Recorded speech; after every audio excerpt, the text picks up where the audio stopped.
எல்லாரும் கோவிலுக்கு போய் பண்றாங்கன்றதை தாண்டி அவங்கவங்க விருப்பப்படி அம்பாளுக்கா இருக்கட்டும், சுவாமிக்கா இருக்கட்டும், அபிஷேகம், அர்ச்சனை இதெல்லாம் அவங்களா பண்றதுன்றது அவங்களுக்கு ஒரு ஆத்ம திருப்தியை கொடுக்குது. முருகருக்கு அபிஷேகம் பண்ணணும்னு தோணுச்சுன்னா பண்ணிட வேண்டியதுதான், அவ்வளவுதான். அது மாதிரி பௌர்ணமி, எனக்கு இந்த பௌர்ணமிக்கு நான் இப்படி பூஜை பண்ணணும்னு தோணுச்சா பண்ணலாம். பூஜைன்றதும் ஈஸியா பண்ணிட முடியாது. நினைச்சாப்புல நம்ம வீட்டுல போய் வீடுதான் நம்ம விளக்கு தான் எப்ப வேணா ஏத்திக்கலாம்னா, ஆனா செய்வோமான்னா கண்டிப்பா செய்ய மாட்டோம். அப்படி மனசுல அவ்வளவு ஏக்கமும் ஆசையும் இருக்கிறவங்க கண்டினியூவா இந்த வெள்ளிக்கிழமைகள்ல பூஜை பண்ணும்போது அது நடக்குது. எனக்கு எங்களுடைய கடையில வேலை பார்க்கறத தாண்டி இந்த வராகி பூஜை இதுக்கெல்லாம் நிற்கிறது பார்த்தீங்கன்னா கொஞ்சம் வயசு பசங்க தான். அவ்வளோ பிள்ளைங்களும் சரி பசங்களும் சரி நிற்கிறாங்க. எங்களுக்கு நிறைய பேர் பூஜைக்காக நிறைய சர்வீஸ் எல்லாம் பண்ணிட்டு போவாங்க. பௌர்ணமி வீட்டில் விளக்கு பூஜை பண்ணுவேன். அப்புறம் ரொம்ப பிஸ்னஸ் அது இதுன்னு பிஸி ஆகிட்டதுனால என்னால் பண்ண முடியல. திரும்ப அதை நான் பண்ணக்கூடிய வாய்ப்பு எனக்குமே கிடைக்கிது அப்படிங்கிறதுல ரொம்ப சந்தோஷம்.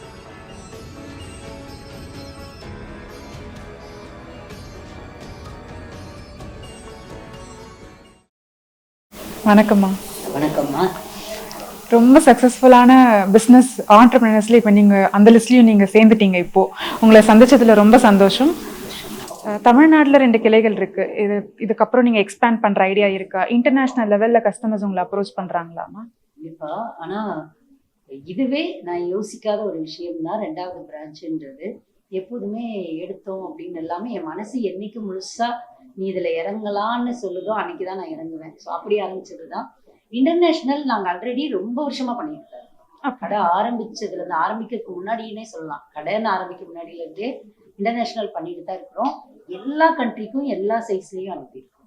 4 அடி பெருமாள், அது மாதிரி சுவாமி உற்சவர், இது மாதிரி நிறைய இருக்கிறோம். இப்போ கூட ஆஸ்திரேலியாவுக்கு பெரிய வராகி விக்கிரகம் அனுப்புகிறோம்.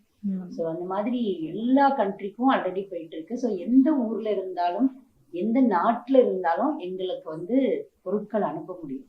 அதுக்கான சர்டிஃபிகேட் எல்லாமே வச்சிருக்கிறோம். ஸோ மக்கள் வீடியோ காலில் பார்த்து கூட ஆர்டர் பண்ணலாம். பண்ணாங்கன்னா இங்கே கோயிலுக்கு சிலைகள் அனுப்பியிருக்கீங்களாம்மா? அப்ரோச் பண்ணியிருக்காங்க. ஆமாம். நாங்கள் கனடாவுக்கு ஒரு பெரிய வராகி விக்கிரகம், அங்கே இருக்கக்கூடிய முருகன் கோவிலுக்கு பெரிய வராகி விக்கிரகம் கொடுத்துருக்குறோம். இப்போ ஆஸ்திரேலியாவுக்கு போகுது. 2 அடியில் வராகி அங்கே நம்மளுடைய போரூர் பிரான்ச்சுக்கு வந்திருக்குது.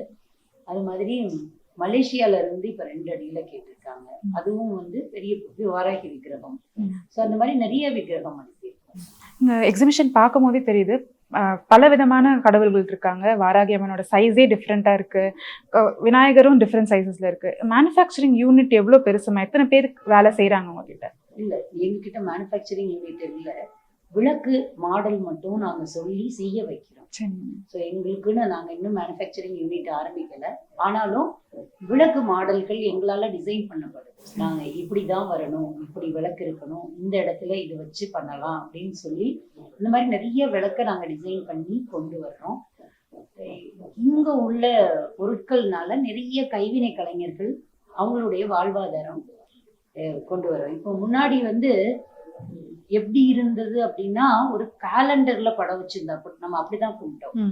இன்னைக்கு எல்லாருக்கும் ஒரு விக்கிரகம் வச்சுக்கணும், அதுக்கு அபிஷேகம் பண்ணணும் அப்படின்னு எல்லாருக்கும் தோணுது. அப்படிங்கிறதே பெரிய விஷயம். சுவாமிக்கும் நமக்கும் ஆனா தூரத்தை இது ரொம்பவே கம்மி பண்ணிடுச்சு. அதாவது என்ன பண்ணுவோம், ஒரு காலண்டர் படத்தை வருஷக்கணக்கானாலும் அதை போடாம, அதுலயும் சாமி இல்லாம இல்லை, இதுலயும் சாமி இல்லாம இல்லை. நம்மளுடைய எண்ணங்கள் அந்த காலத்துக்கு ஏத்தாப்புல மாறிக்கிட்டே போகுது. அப்படிங்கிறப்போ நம்மளுடைய எண்ணத்துல தான் இருக்கு. ஸோ அந்த எண்ணத்தை வழிபடுத்தக்கூடிய விஷயங்கள் எது வேணாலும் பண்ணலாம். அதனாலதான் இன்னைக்கு ஒரு விக்கிரகம் அவ்வளவோ பேர் வாங்குறாங்க. இன்னொன்னு, எந்த காலத்திலையும் எல்லா காலத்திலையும் பாத்தீங்கன்னா தூண்ல எல்லா இடங்களையும் இறை உருவம் பதிச்சுதான் வச்சிருந்திருக்காங்க முன்னாடியே. அது சுவாமியை நீக்கமர நிறைஞ்சிருக்கக்கூடிய இறைவனை நான் எல்லா இடத்துலையும் பாக்குறேன் அப்படின்றதுக்காக தான். ஸோ அதனால இது ஒரு பெரிய புரட்சின்னு தான் சொல்லுவோம். இப்போ விக்கிரகங்கள் வழிபாடுன்றது ஒரு பெரிய புரட்சி. எல்லாரும் கோவிலுக்கு போய் பண்றாங்கன்றதை தாண்டி அவங்கவங்க விருப்பப்படி அம்பாளுக்கா இருக்கட்டும், சுவாமிக்கா இருக்கட்டும், அபிஷேகம், அர்ச்சனை இதெல்லாம் அவங்களா பண்றதுன்றது அவங்களுக்கு ஒரு ஆத்ம திருப்தியை கொடுக்குது. அந்த திருப்தி அவங்களுக்கு வளர்ச்சியை கொடுக்குது. நிச்சயமா. வேணா விக்கிரக வழிபாடுன்றது அதுக்குன்னு தனியா நைவேத்தியம் பண்ணணும், அதுக்குன்னு சுத்தபத்தமா இருக்கணும். அதனால நிறைய பேர் விரும்ப மாட்டாங்க. இப்ப நிறைய பேர் இதை வாங்குறது என்னால பார்க்க முடியுது. கண்டிப்பா. ஏன்னா விக்கிரகம் வழிபாடு நீங்க சொன்ன மாதிரி இப்போ நம்ம ஆசையா ஒரு சுவாமி வாங்கி வச்சிருக்கிறோம். அந்த சுவாமிக்கு ஒரு நல்ல நாள், அப்ப நம்ம கண்டிப்பா நமக்கா தோணும். நீங்க வாங்குறதுக்கு முன்னாடியே நிறைய கொஸ்டினோ இதெல்லாம் குழப்பிக்காம வாங்கும்போது, இப்ப நம்ம முருகரை ரொம்ப ஆசையா வாங்கியிருக்கிறோம். கார்த்திகை பூஜை, நம்ம கிருத்திகை பூஜை பண்ணுவோம் அப்படின்னா அந்த டைம்ல கிருத்திகை நட்சத்திரம் அன்னைக்கு முருகருக்கு அபிஷேகம் பண்ணணும்னு தோணுச்சுன்னா பண்ணிட வேண்டியதுதான், அவ்வளவுதான். அது மாதிரி பௌர்ணமி, எனக்கு இந்த பௌர்ணமிக்கு நான் இப்படி பூஜை பண்ணணும்னு தோணுச்சா பண்ணலாம். ஸோ இதுவே நம்மளுக்கு மனசுல ஒரு திருப்தியும், சுவாமிக்கு நான் நினைச்சதெல்லாம் செஞ்சுட்டேன்ற ஒரு நம்பிக்கையும், ஆத்ம திருப்தி கண்டிப்பாக கிடைக்கும். அது கொடுத்து அது வந்துருச்சுனாலே நம்மளுக்கு பலனும் கிடைக்கும். கண்டிப்பா. விதவிதமான விளக்குகள் இருக்கு. இந்த ஐம்பொன் விளக்கு, பஞ்சமுக விளக்கு, 7 முக விளக்கு, இதோட தனித்துவம் என்ன? இதோட சிறப்பு என்னமா? இது ரெண்டுத்தோட சிறப்பு. பஞ்சலோகத்துல இப்போ நாங்க காமாட்சி விளக்கு பண்ணியிருக்கிறோம். அது மாதிரி வாராகி விளக்கு, இதெல்லாம் பஞ்சலோகத்துல கேட்டு செஞ்சு வர. பஞ்சலோக விளக்குங்கும் போது வார்ப்புல நல்லா ஹெவியா தான் வரும். ஸோ அது செய்யறோம். அவங்கவுங்க பட்ஜெட்டு. எனக்கு என் சாமி, ஒரு சில பேர் தங்கத்திலேயே வைக்கிறாங்க இல்லையா, ஒரு சில வீடுகள் அவங்கவுங்க வசதியை பொறுத்து அவங்க வாங்குறது தான். ஸோ அது ஒண்ணு. 5 முகத்துக்கும் 7 முகத்துக்கும் உள்ள வித்தியாசம் என்ன அப்படின்னா, 5 முகம் பஞ்சபூதங்களுக்கான வழிபாடுன்னு சொல்லுவாங்க. ஸோ அது யூஸ்வலா நம்ம எல்லா மக்களும் பண்ணிட்டு இருக்கிற ஒண்ணுதான். இந்த 7 முக வழிபாடுன்றது பெருமாளுக்காக பண்றது. இது இதுவுமே யூடியூப்ல ஒரு விஷயம்தான். சோசியல் மீடியா நிறைய வளர்த்து விட்டுருச்சு அப்படின்னு எல்லாம் சொல்றாங்க. இது பழைய வழிபாடு. 7 முக விளக்கு இன்னைக்கு நேத்து வரல. பழைய கோவில்கள்லயே 7 முக விளக்கு நான் பாக்குறேன். அது எல்லாமே முன்னாடி காலத்துல இருந்து இருந்திருக்கு. நடுவுல எப்போதுமே இந்த நம்மளுடைய இது எப்போதுமே ஒரு ட்ரெண்டுன்றது மாறிக்கிட்டே வருது இல்லையா, அப்படி காணாம போன விஷயங்கள் திரும்ப யாரோ ஒருத்தவங்க எடுத்து கொடுக்கும்போது வருது. அப்படி வந்ததுதான் இந்த 7 முக விளக்கு. திரும்ப இவ்வளோ நிறைய பேர் வாங்குறதுக்கு காரணம் 7 முக பெருமாள், அதாவது 7 மலை இருக்கக்கூடிய ஏழுமலையான வேண்டிக்கிட்டு ஏத்தக்கூடியதுதான் அந்த 7 முக விளக்குன்னு சொல்றாங்க. வெள்ளிக்கிழமைகள்ல அது ஏத்தி வழிபடும் போது சொந்த வீடு வாய்ப்பு கிடைக்கும்ன்றாங்க. இப்படி வழிபடணும்ன்ற எண்ணம் யாருக்கு வரும்? இதை கொஞ்சம் அறிவியல் ரீதியா யோசிச்சோம்னா, மனசுல அப்படி ஒரு ஏக்கமும் ஆசையும் இருக்கிறவங்க பூஜைன்றதும் ஈஸியா பண்ணிட முடியாது. நினைச்சாப்புல நம்ம வீட்டுல போய் வீடுதான் நம்ம விளக்குதான் எப்ப வேணா ஏத்திக்கலாம்னா, ஆனா செய்வோமான்னா கண்டிப்பா செய்ய மாட்டோம். அப்படி மனசுல அவ்வளவு ஏக்கமும் ஆசையும் இருக்கிறவங்க கண்டினியூவா அந்த வெள்ளிக்கிழமைகள்ல பூஜை பண்ணும் போது அது நடக்குது. நிறைய பேருக்கு அது மாதிரி நடந்திருக்கு. ஸோ அப்படி அவங்க ஒருத்தருக்கு சொல்லி இது ஒவ்வொருத்தரும் அப்படியே சொல்லி சொல்லி சொல்லி இப்ப 7 முக வழிபாடுன்றது எங்கேயோ போய் நினைக்குது. 7 முக விளக்கேற்றி வழிபடுறது அவ்வளவு விசேஷமா நிறைய பேர் வாங்குறாங்க. அவ்வளவு சந்தோஷமா அதை ஃபீல் பண்ணவங்க அவங்க வீட்டு ஃபங்க்ஷனுக்கு கூட 7 முக விளக்கு கிஃப்ட் எல்லாம் கொடுக்குறாங்க. அந்த மாதிரி நாங்க 200-300 விளக்கு ஒரே வீட்டுக்கு கொடுத்ததெல்லாம் இருக்கு. ஸோ அது மாதிரி எல்லாருமே அவங்கவங்க நம்பிக்கை, அந்த நம்பிக்கைய ஆழமா அதை மனசுல ஊடிட்டு பண்ணும்போது அது நடக்குது. வாராகி அம்மன் வழிபாடு நீங்க ரொம்ப சிறப்பா பண்றீங்கம்மா. எதனால வாராகி அம்மன் மேல உங்களுக்கு இவ்வளவு பெரிய ஈடுபாடு? அம்மன் உங்க வாழ்க்கையில என்ன பெரிய அதிசயங்கள் நிகழ்த்துதா? இது நிறைய நான் பதிவுகள்ல சொல்லியிருக்கேன்.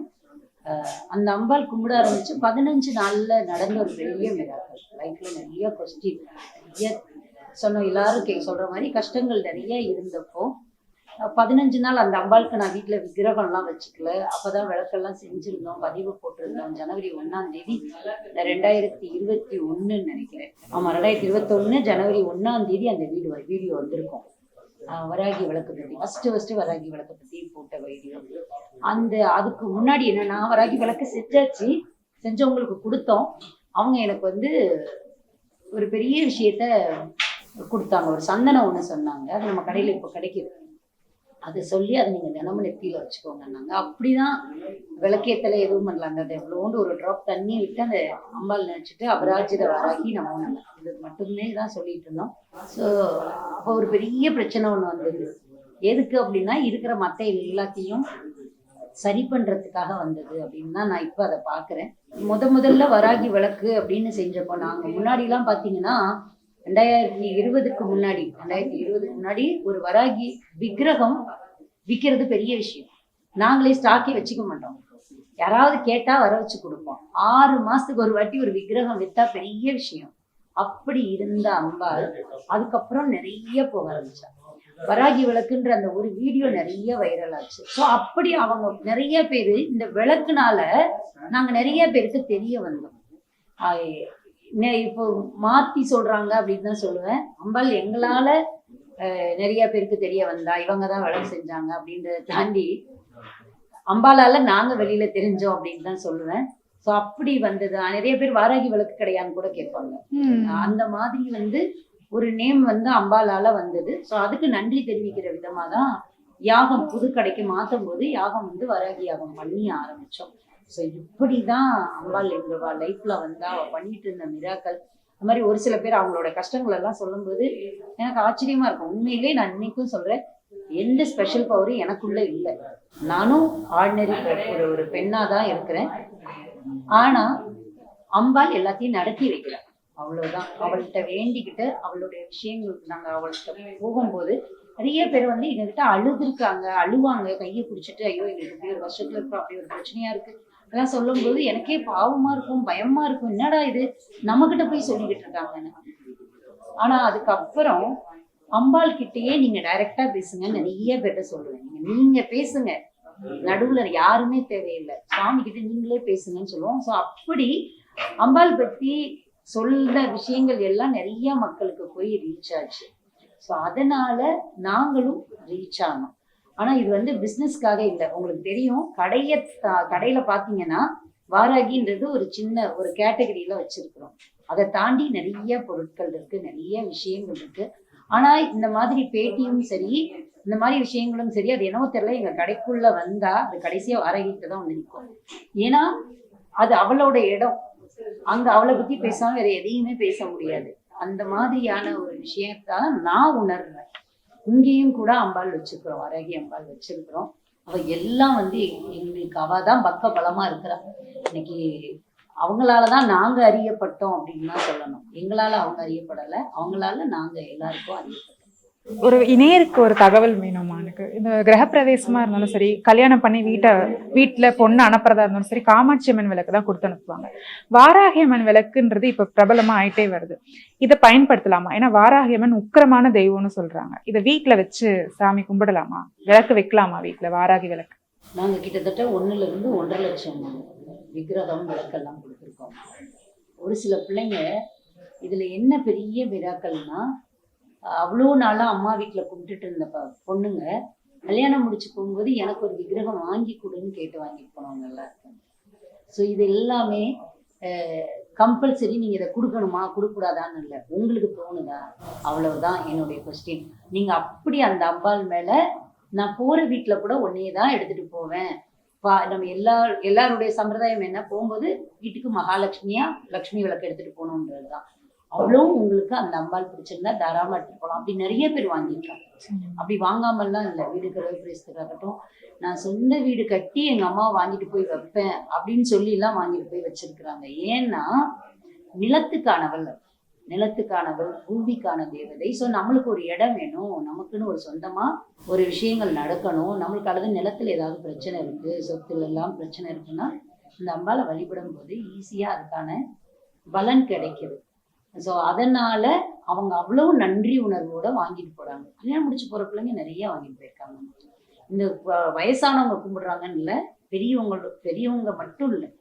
எனக்கு எங்களுடைய கடையில வேலை பார்க்கறத தாண்டி இந்த வராகி பூஜை இதுக்கெல்லாம் நிக்கிறது பாத்தீங்கன்னா கொஞ்சம் வயசு பசங்க தான். அவ்வளோ பிள்ளைங்களும் சரி பசங்களும் சரி நிக்கிறாங்க. எங்களுக்கு நிறைய பேர் பூஜைக்காக நிறைய சர்வீஸ் எல்லாம் பண்ணிட்டு போவாங்க. இதெல்லாம் நான் ஆச்சரியமா பாக்குறேன். எல்லா ஜெனரேஷனையும் அட்ராக்ட் பண்ணிட்டீங்க. உண்மைதான், அதுதான் பெரிய ஆச்சரியமா. இதை நான் அட்ராக்ட் பண்றதை தாண்டி இங்க வந்தா இங்க எந்த ஒரு விதிமுறை எல்லாம் கிடையாது. நீ இப்படிதான் இருக்கணும் அப்படித்தான் இருக்கணும்னு யாரையும் நாங்க கண்ட்ரோல் பண்றது இல்லை. அங்க வரக்கூடிய அந்த ஆத்மாக்களை மதிச்சு உங்களுக்கு அர்ச்சனை பண்ணணும்னு போல இருக்கா, நாங்க பண்றோமோ இல்லையா, அவங்க கையில கொடுத்து அர்ச்சனை பண்ண வைக்கிறோம். அல்லது படிக்கணுமா உட்காந்து படிங்க, நீங்க ஸ்தோத்திரம் நீங்க நான் 108 நாம வழி நீங்க சொல்லுங்கன்னு சொல்ல வைக்கிறோம். இது எல்லாம் கூட அந்த பிள்ளைங்களுக்கு பிடிச்சிருக்கான்னு தெரியல. ரெகுலரா பஞ்சமி பூஜைக்கு வர்ற பசங்க எல்லாம் பாத்தீங்கன்னா கொஞ்சம் வயசு பசங்க, இத்தனைக்கும் வேலைக்கு போறவங்க பிள்ளைங்க அன்னைக்கு அந்த டைமை ஒதுக்கியாவது வந்துட்டு போறாங்க. சமீப காலமா வந்து யாகங்கள் பண்ணிக்கிட்டு இருக்கீங்க, வாராகியா ஹோமம் பண்ணிட்டு இருக்கீங்க, வெளியே போய் விளக்கு பூஜைகள்லாம் செஞ்சுட்டு வரீங்க. இதெல்லாம் பண்ண காரணம் என்னம்மா? விளக்கு பூஜை அவங்களா கேட்டாங்க. ஃபர்ஸ்ட் கோவில்ல இப்ப கற்கினில மருந்தவள்ல பண்ணோம், இப்ப அடுத்து இன்னொரு கோவில்ல பண்ண போறோம். அது வந்து அவங்க கேட்டதுனால ஃபர்ஸ்ட் போய் செஞ்சு கொடுத்தோம். ஆசையா கேட்கறாங்க, அது ரொம்ப பழமை வாய்ந்த கோவில். அப்படி ஒரு புண்ணிய வாய்ப்பு நம்மளுக்கு கிடைக்குதுன்னு சொல்லி அதை வந்து யார்கிட்டையும் எந்த கட்டணமும் வாங்காம பண்ணி கொடுத்தோம். இப்ப அந்த கோவில் பார்த்து இன்னொரு கோவில்ல கேட்டிருக்காங்க. எனக்கு நான் என்ன ஃபீல் பண்றேன்னா, நிறைய பேரு இதோ ஊர்ல இருந்தெல்லாம் வர்றாங்க, வந்து நான் உங்களை பார்க்கணுன்றதுக்காகவே வந்தேன் அப்படின்னு சொல்லும்போது அவங்களுக்கான அவங்க வந்து ஒரு சில பேர் என்னை பார்க்க முடியாம எல்லாம் போறாங்க. நான் இங்க இல்லை, அல்லது சென்னையில இருக்கேன், அல்லது காஞ்சிபுரத்துல இருக்கேன், இப்படி மாத்தி மாத்தி இருக்கிறதுனால பார்க்க முடியலன்னு சொல்றாங்க. எனக்கு வந்து இது ஒரு பெரிய புண்ணிய வாய்ப்பா பார்க்குறேன். அந்த கோவில்ல ரொம்ப வருஷமா விளக்கு பூஜை நடக்கல அப்படின்னு கேட்கறவங்களுக்கு தான் நாங்க போய் பண்ணி கொடுக்குறோம். இன்னொன்னு அவங்களா கேட்கறவங்களுக்கு தான், நாங்க எந்த கோவில்லையும் போய் கேட்க மாட்டோம், அவங்களா கேட்டு வர்றவங்களுக்கு அதை பண்ணி கொடுக்குறோம். இனிமேல் மாசத்துக்கு ஒரு கோவில்ல பண்ணி கொடுக்கலாம் அப்படின்ற அந்த எண்ணத்தோட போன மாசம் கற்கினில மருந்தவள் பண்ணோம். இந்த மாசம் இங்க திம்மராஜன்பேட்டைன்னு சொல்லிட்டு காஞ்சிபுரம் பக்கத்துல தான், ஒரு 10 கிலோமீட்டர் வாலாஜாபாத் போற வழியில இருக்கு. அந்த கோவில்லையும் விளக்கு பூஜை பண்ணி ரொம்ப நாள் ஆச்சு, நீங்க வந்து நடத்தி கொடுக்க முடியுமான்னு கேட்டாங்க. ஸோ நாங்க வந்து அதுக்கான மொத்த இதுவுமே நாங்க பண்றோன்றதை தாண்டி விளக்கு கிடைக்கும்னு நிறைய அபிமானிகள் இருக்காங்க. வெளியூர்ல வெளிநாடுகள்ல வாழக்கூடிய நிறைய பேரு, அம்மா நான் மஞ்சள் வாங்கி கொடுத்துடட்டுமா, நான் நெய் வாங்கி கொடுத்துடட்டுமா, நான் குங்குமம் வாங்கி கொடுத்துட்றேன், அந்த பூஜைக்கு நாங்களும் இதை கொடுக்குறோம், எங்க இருந்தோ யாரோ ஒருத்தவங்க அதெல்லாம் செஞ்சியும் கொடுக்குறாங்க. ஸோ இப்படி சேர்ந்து தான் பண்றோம். நாங்க பண்றோன்றதை தாண்டி எனக்கு அது ஒரு ஆத்ம திருப்தியை கொடுக்குது. நிறைய பெண்களை நான் நேர்ல சந்திக்கக்கூடிய வாய்ப்பை கொடுக்குது. நாங்க பிஸ்னஸ் தாண்டி வெளியில போய் இதெல்லாம் பண்ணிட்டு வரும்போது அவங்க கூட உட்காந்து அந்த அன்னைக்கான பூஜை ஒரு 200-250 பேர் கூட உட்காந்து அந்த பூஜையை ஒன்னா பண்ணும்போது அதோட வைப்ரேஷன் இருக்கு. அங்க வந்து நெகட்டிவ் தாட்டே கிடையாதுல்ல. ஒரு விளக்கு ஏற்றி வச்சுட்டு அங்க போய் முன்னாடி போய் உட்காந்துட்டு நம்ம அதை கூட இதை கொடுன்னு தான் கேட்போமே தவிர, எனக்கு இது வேணாம் அது வேணாம்லாம் சொல்லிட்டு இருக்க மாட்டோம். ஸோ எனக்கு இது வேணும் அது வேணும்னு தான் கேட்போம். எல்லாமே நல்லதா கேட்கணும். அப்படி ஒரு பாசிட்டிவான விஷயத்த செய்யறதுக்கு நாங்க மாசத்துக்கு ஒரு வாட்டி வெளியில போய் விளக்கு பூஜை நடத்தலாம் அப்படின்னு முடிவு பண்ணோம். ஸோ அடுத்தடுத்து ஒவ்வொரு கோவில்கள்லையா கூப்பிட்டுட்டு இருக்காங்க, பண்றோம். இது மக்களை சந்திக்கக்கூடிய வாய்ப்பாகும். அவங்களுக்கு இப்படித்தான் அப்படித்தான்றதை தாண்டி வீட்லயே அவங்களே பண்ணிக்கலாம், ஒரு தடவை சொல்லி கொடுத்துட்டா அப்படின்றதுக்காக எனக்கு அது ஒரு ரொம்ப நல்ல விஷயமா பாக்குறேன். ஏன்னா ஒரு காலத்துல நான் பௌர்ணமி வீட்டுல விளக்கு பூஜை பண்ணுவேன். அப்புறம் ரொம்ப இந்த பிசினஸ் அது இதுன்னு பிஸி ஆயிட்டதுனால என்னால பண்ண முடியல. திரும்ப அதை நான் பண்ணக்கூடிய வாய்ப்பு எனக்குமே கிடைக்குது அப்படிங்கிறதுல ரொம்ப சந்தோஷம். சிறப்பா பண்ணுங்கம்மா. ஏன்னா இது ரொம்ப பெரிய விஷயம். தனக்காக பூஜை பண்ணிக்கிறத விட மற்றவங்களுக்காக நீங்க பண்ணீங்கன்னா அப்பதான் கடவுள் உங்க கூடவே இருப்பாங்க. இதை நீங்க தொடர்ந்து செய்யணும்னு நான் கேட்டுக்கிறேன். காலையில இருந்து பார்த்துட்டு இருக்கேன் எவ்வளோ பிஸியா ஓடிட்டு இருக்கீங்கன்னு. ஆனா கொஞ்சம் கூட முகம் சுளிக்காம எங்களுக்காக இவ்வளோ நேரத்தை ஒதுக்கி இத்தனை தகவலை பகிர்ந்ததுக்கு ரொம்ப நன்றி. இந்த 10 நாள் தொடர்ச்சியா இந்த எக்ஸிபிஷன் நடக்கிறதுக்கு சக்சஸ்ஃபுல்லா நடத்தி முடிக்கிறதுக்கு இறை தேடி சார்பா எங்க வாழ்த்துக்கள்.